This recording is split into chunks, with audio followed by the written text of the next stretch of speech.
Elevate my game for the 100th time. You can hold me down through these troubled times. I'll be another victim to my stubborn pride. Hold me down through these troubled times. Be another victim. So today I'm going to be sharing my raw and unfiltered story. My life story. It's because really I've been feeling like God has been wanting me to share my story because it serves as a testimony not only to his glory but to his grace.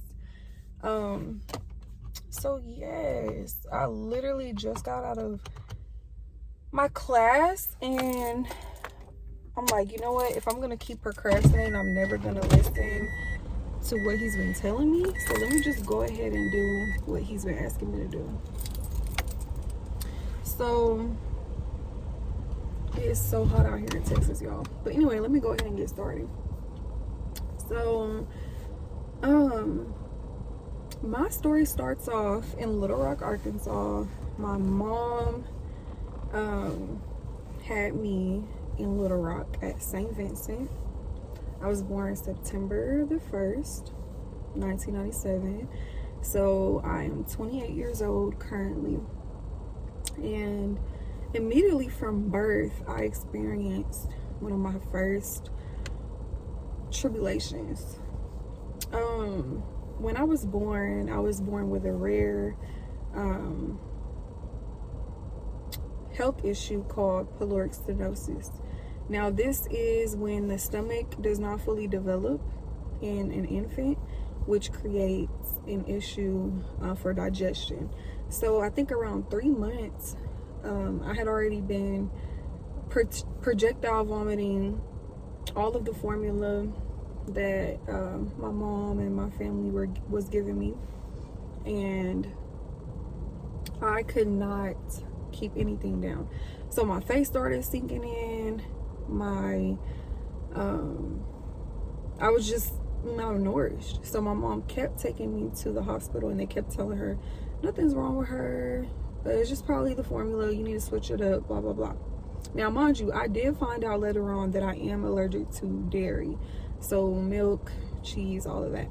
But the issue was because my stomach was not fully developed.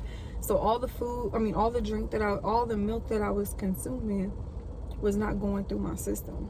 So they ended up having to perform surgery on me as a child, as a baby.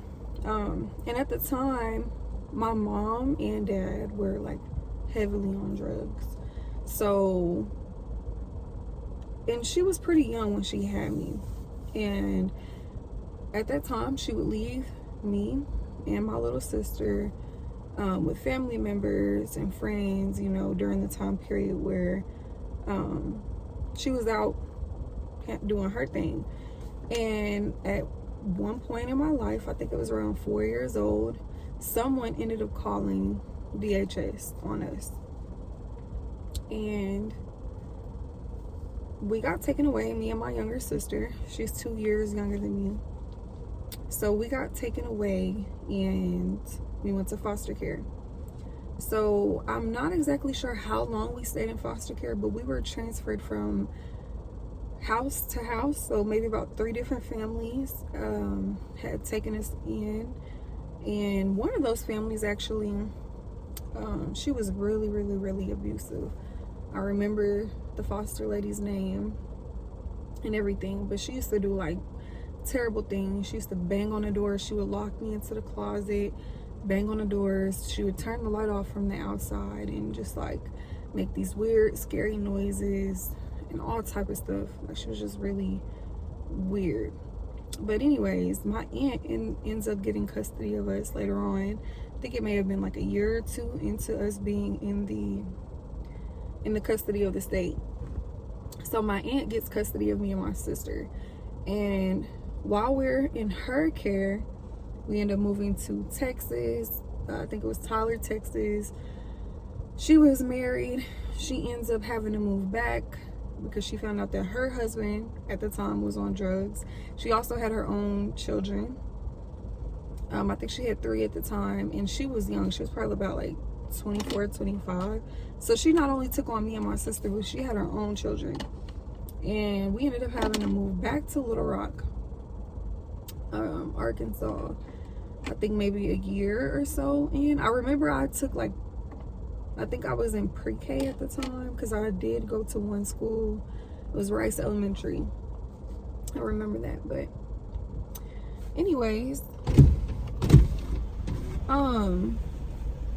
so when we moved back to Little Rock, we are constantly having to relocate. I don't know if it was due to like financial hardship or what, but I just remember going to multiple different schools. I remember at one point we get taken away again. At the time I was at Harris Elementary in McElmay, North Little Rock, Arkansas. And we got taken away by DHS again. And if I remember correctly, it was because my younger sister was left at home with my aunt's 2 younger children. And someone called DHS. We got taken away again. And this time we go into the system again. I can't really recall a lot of details from my childhood. And as I've grown older, I have realized that it may be due to like trauma. But what I do remember is that they required for me to have to go to therapy.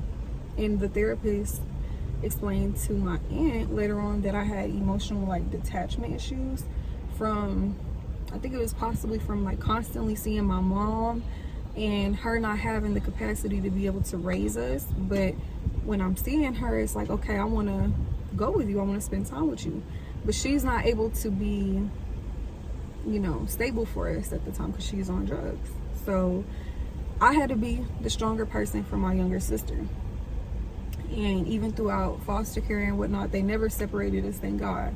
But we ended up getting out, and I think at that time, I can't remember exactly how old I was, but from that point on, I remember moving from like my aunt's house to my grandmother's house to another aunt's house, and the whole time knowing that my mom, you know, is around but not having like a direct relationship with her, it really like affected me even up into my adult ages. So as my life progresses, I think around, it was 2009, I can't remember how old I was at that point, but we got the phone call that my dad had passed away. He was murdered in West Helena, Arkansas. He was stabbed in the chest. And I remember we go down to West Helena, we drive down there, it's about a 2-hour drive from Little Rock. We go to the funeral. I remember seeing my grandmother in the hearse. We rode with her in the hearse, and her spirit, her energy overall was just a very strong, poised woman. That's the one thing I remember about her, because she passed away I think 4 years later. But later on I found out that some of my family members on my dad's side had taken us in at some points while my mom was transitioning and moving around. So they helped out with me and my younger sister a little bit when we were younger. But anyways, my dad passed away, and I remember seeing him in the casket. I remember it was an open casket. I remember seeing the grass in his hair from where he was laying out in the lawn.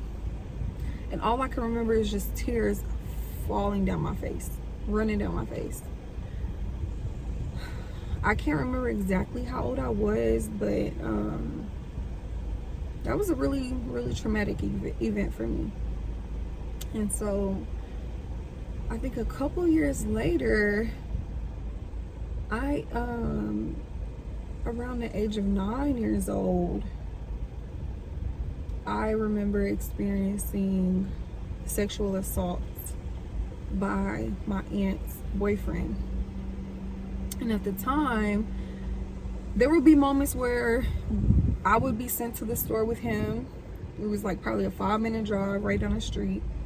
And there would be times where he would have access to me. While I don't remember too much, because this was like a long time ago. I was like a kid. But I remember he would start off by grooming. As I got older, I started to recognize like the terms and the tactics. But what he would do is like he would start off like while we were riding in the car, he would rub my hand. Then he would go so far as to like do like a thrusting motion onto my hand. Then it went from that to he always expressed like a super affectionate vibe towards me. And my aunt had a child by this man, and so she wasn't fully aware of what was going on. She didn't know. And so when he waited until there was a time period where she wasn't around. I think one night she had went out. My older cousin was babysitting us at the house. My older cousin had just had her daughter. So he comes knocking on the door, and I remember being young, but at the time, like, I had a lot of responsibilities. I remember having to iron the clothes, wash dishes, clean up the house. Anyways, I go and open up the door. It's probably like 10, 11 o'clock at night.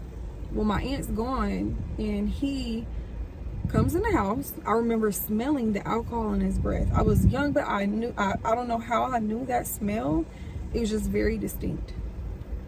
So I smell alcohol in his breath, and he comes in the house. My cousin's in the room asleep in the front room.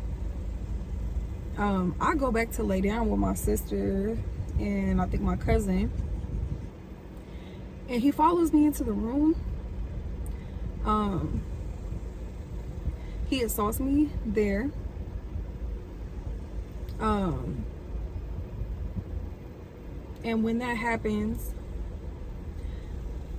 I felt very fearful, but also because he continuously chose to practice these things or do these things like every so often, like where he would try to make himself more comfortable with me. In my mind, I felt that not only did he make me fearful that I would get in trouble, but also it's like I don't want to mess up my aunt's relationship with him. But for whatever reason, I just feel fearful to tell anybody. So I remember one day my aunt was having a barbecue at his house, because we live with him. And y'all, this screen is gonna be like shaking, but it is burning up hot out here, so I had to turn the car back on to cut on the AC. So if the video is shaky, I apologize.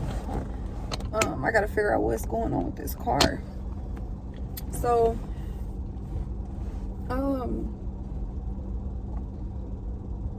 yeah, so there's like a barbecue happening.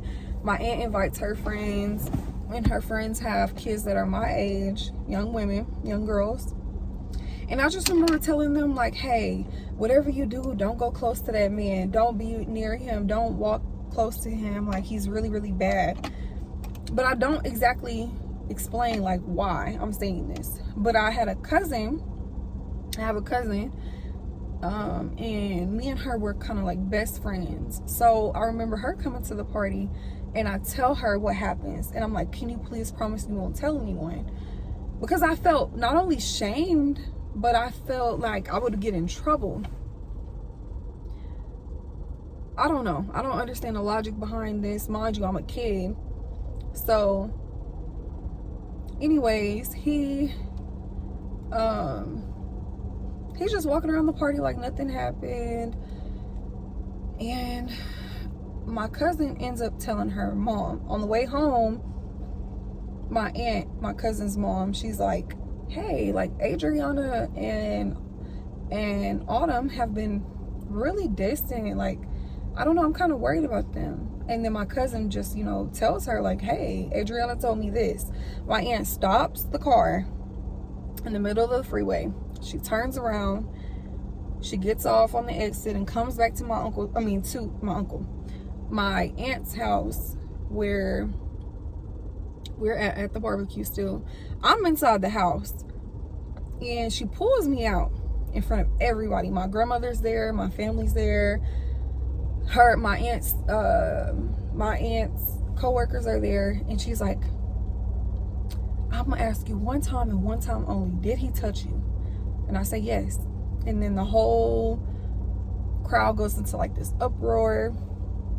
My aunt grabs us, we pack our bags, we end up leaving, we move to I think it was Wrightsville, Arkansas, in the country, on the totally opposite side of town. So here we are moving again, and now by this time I think I'm going into middle school.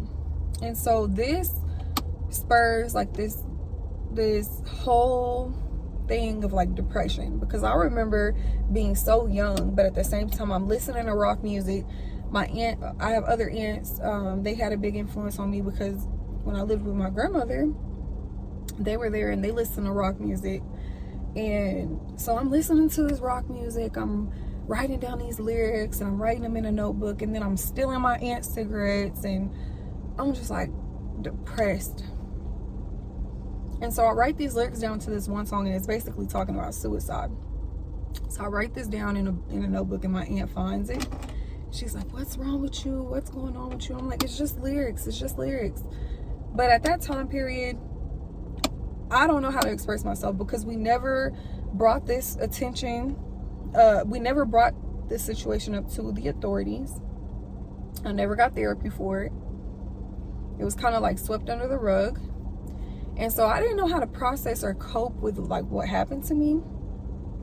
So I just became super passive aggressive, I guess, with my emotions and whatnot. So anyways, fast forward to middle school. You know, my aunt, she sends me to a mental health hospital. They ended up telling her nothing's wrong with me. And I think she does that because I'm not only having problems at school where I'm disrupting the class, but I ended up taking my older cousin's medication. And I think it was like tramadol or something, because I'm thinking the whole time that something's wrong with me. You know, I'm getting in trouble at school. My aunt's like, oh my gosh, like, you know, you gotta get it together. You know, this is a problem. So I'm just like, okay. I take my cousin's tramadol. And at the time I had just gotten diagnosed with ADHD. So they had put me on the medication Concerta, but I don't think I was taking the Concerta. So I ended up going into my cousin's pill bottle, and I got a tramadol, because I'm thinking, well, he has anger issues. So if this is gonna help him, then maybe this will help me. So I take a tramadol, which is not my dose, the correct dosage. I take the tramadol and I go to school, and all of a sudden I just remember being slumped over in my class. And the teacher sends me to the nurse's office, because she's like, you cannot stay up, you have to go. So I go to the nurse's office, and she was like, did you take anything? And I'm like, well, I'm on Concerta. And immediately she's probably like, this is not the side effects of Concerta. So from that point, like, I remember not only were the kids at school bullying me, because not only were we, you know, low income, but also the girls at the school were jealous of me because of my looks, because of the attention I was getting from the opposite sex. And I'm just like, I'm not even worried about none of that. I have so much other stuff going on. I'm not even concerned about any of that. So to cut the story short, I'm getting into fights because these girls want to pick on me. I'm getting in trouble at class. So my aunt sends me to the mental health hospital. Well, they tell her that nothing is wrong with me. And from that point, I think I end up going to live with my grandmother. Now, at this point, I'm starting to run away.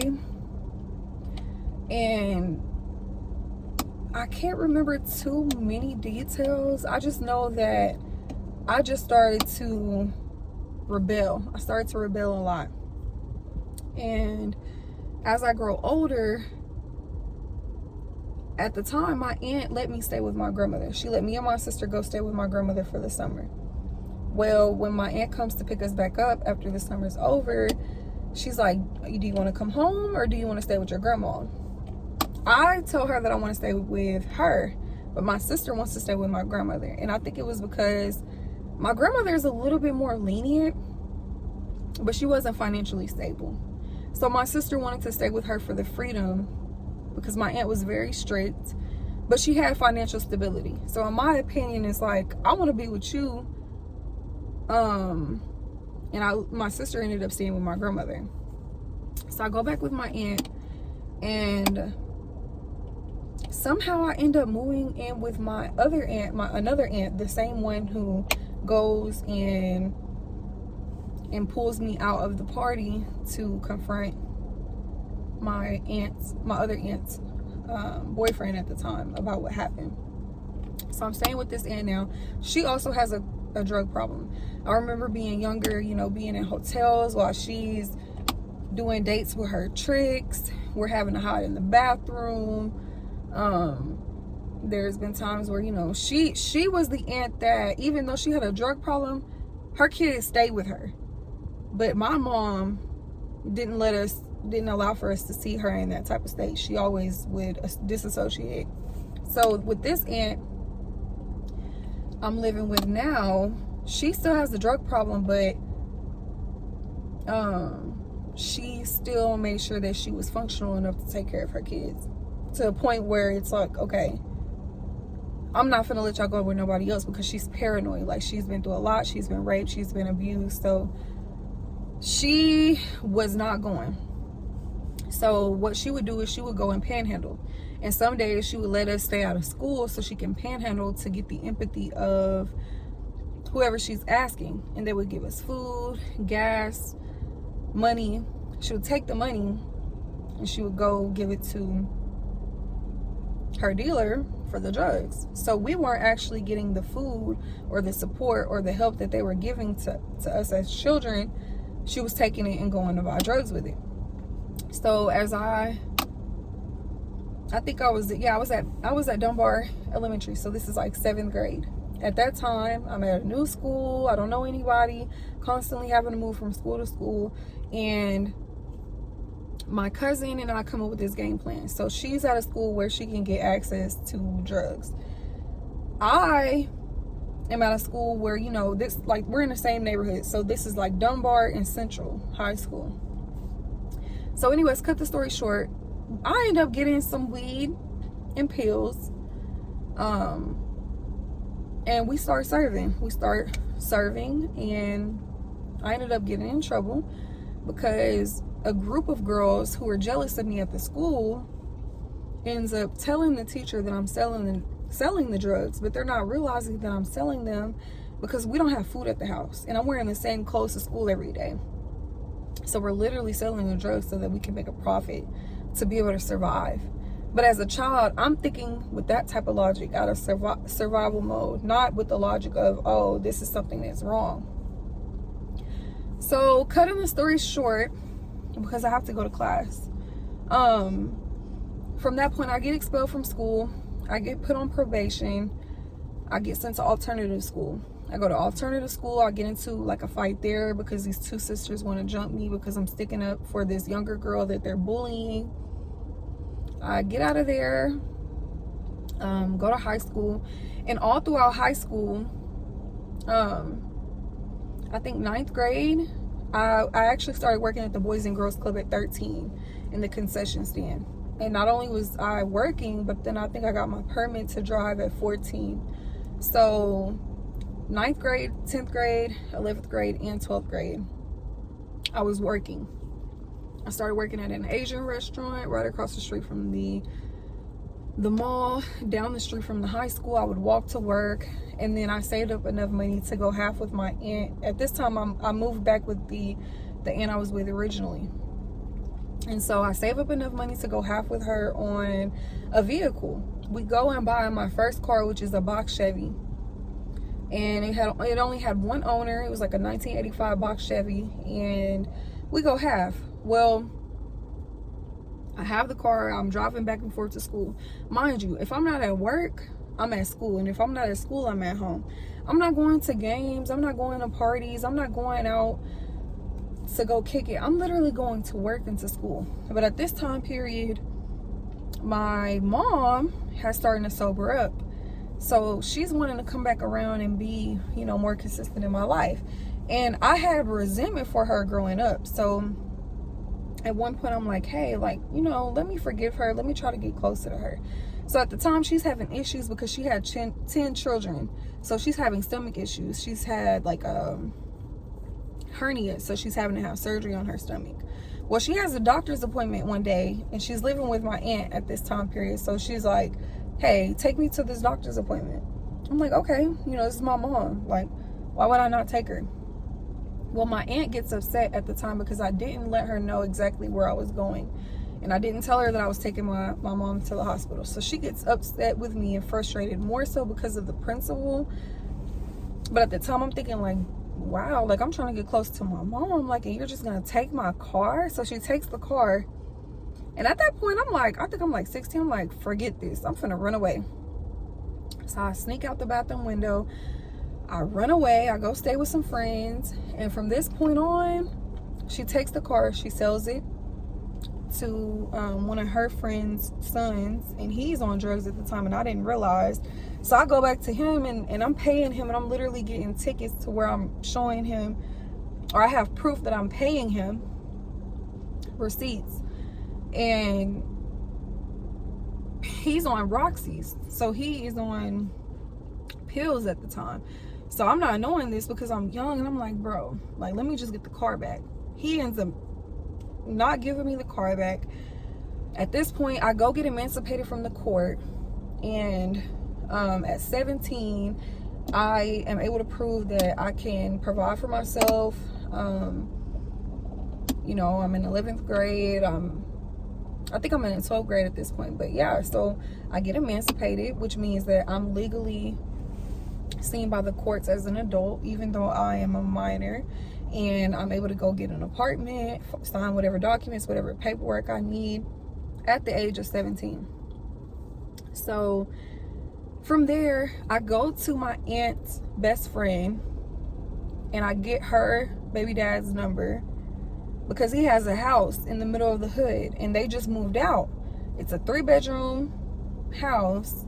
And I'm like, hey, like, I'll pay you rent for you to let me live in this house, because I think he owned that house. So somehow he's like, okay, cool. He gives me the keys and I move in. And my mom moves in and my younger sister moves in. Now I think I'm like, I can't remember if I was 16 or 17. Actually, I was 16. I get emancipated a little bit after that. So the bills, I think, are put in my name.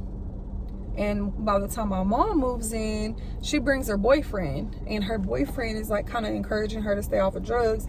But at the same time, he's a bit abusive. So I'm like, hey, you know, I'm going to school. My mom's having a home health nurse come in and, you know, patch her up. My sister's going to school, you know. And I think one night I go out to this party and the boyfriend locks us out. We weren't even gone for like less than an hour because we ended up turning around and coming back home.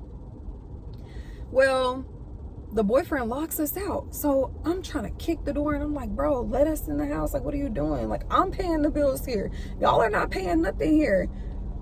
So I'm pissed. At this point, like, I grow a hatred towards him because I'm like, you not only are you putting your hands on my mom, but you try to kick me out of my house, basically. So anyways, cut the story short, I stopped paying the bills over there because they kind of move in and like take over.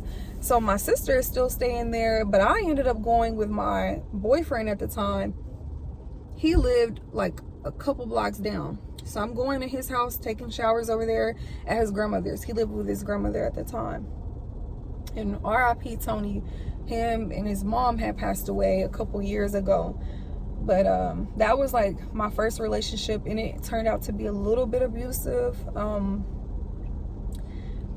But yeah, so we go to his grandmother's house and I let my sister come with me. We go take showers and, you know, we would go to school. So in like 11th grade, 12th grade, I'm literally barely making it to school. And then on top of that, I would go to work after school and work overtime until like 11 p.m. And then I would have to walk home, which is like probably like an hour walk. But in the middle of that, you have to walk through 12th Street, which is one of the most dangerous neighborhoods in Little Rock. So I would have to walk home. I ended up moving in with my boyfriend's grandmother. Thankfully, she let me come stay, but my sister stayed with my mom. And then from there, you know, I ended up going to get my own apartment, and me and my boyfriend moved in. But the whole time, he's cheating on me with the girl that lives upstairs, and they're doing drugs. I didn't know at the time, but later on I found out that he was doing drugs. He was doing like hardcore drugs, like cocaine, drinking. He had a drinking problem, but he connected with the girl upstairs. So he's cheating on me, and the whole time while I'm working 2 jobs, working at the gym down the street, and then working somewhere else, I can't remember.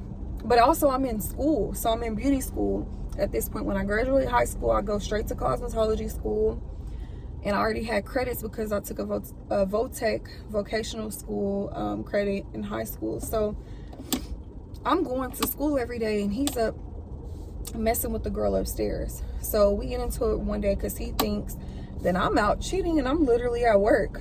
So excuse me, we get into this fight. He wakes me up at like 11 o'clock at night. I'm in the house, and he left his keys on the table. So I leave the door unlocked for him. He comes in, he's just punching me. He comes in, he gets on the bed, he just starts hitting me. And so the neighbors here, there's a big fight. The neighbors here, and they're like trying to pull him off. They come in the house behind him, and they're trying to pull him off of me. And yeah, like, one of the guys that lived, this was in South Oaks on Fair Park in Little Rock. So one of the neighbors ends up grabbing a gun from his trunk, and because now him and the guy are fighting, and then he'll start fighting him, and then he'll come fight on me. And then the police gets called, and all I remember is that he's in the house at this point, and he's trying to slit his wrist, and the police literally like grab him. And no, first they come into the door, they bust open the door with their flashlights and their guns drawn, and he's trying to slit his wrist, and I'm literally trying to grab the knife out of his hand. It's a crazy story, y'all. So at this point, you know, I keep the apartment. I think he goes to jail, and then from that point, you know, I'm working, but I ended up moving to Georgia. So I moved to Georgia for 3 years. And while I'm in Georgia, I'll go out there because I'm doing hair and makeup. I'm doing Bronner Brothers. I'm working in a salon at the Perimeter Mall. And then I moved from Buckhead to Marietta. So then I'm working at the mall out there, like near Smyrna and Marietta. And then I ended up meeting these young ladies that are from this church. So they invite me to the church. It's almost like a recruitment style thing. So they invite me to this church, and they study about Christ coming a second time. So he's already came back is what they're telling me.